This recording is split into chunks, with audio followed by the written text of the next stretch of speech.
अगर आप भी चाहते हैं कि लापालॉप म्यूजिक का हिट ऑडियो वीडियो सबसे पहले आप तक पहुंचे, तो हमारे चैनल को सब्सक्राइब कीजिए और साथ में बेल आइकन दबाना ना भूलें।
देखो नी हो चोली से जबट रे यार देखना रे टाइट कपड़ा पिन्हले पिया चपल देखो नी हो चोली से जबट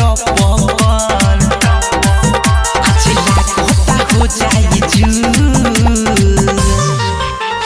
नजर मिला की कोमर हिला के नाचले चप कुदा कुदा अमर भाई कठी कोता दू अमर भाई कठी कोता दू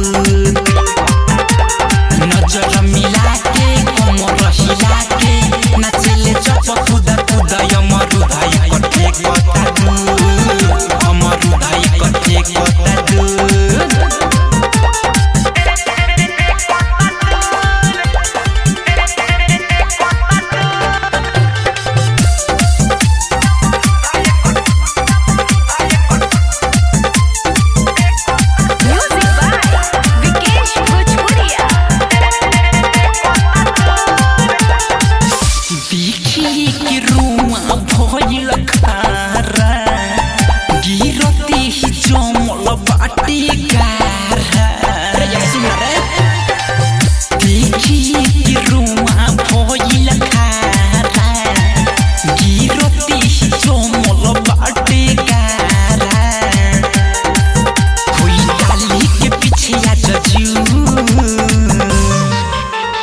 गौतम राइटर चंदन आर्या सोच में पड़ले खुद अमर भाई कथे कथा दू अमर भाई कथे कथा दू। अमन रिकॉर्डिंग स्टूडियो दिल्ली।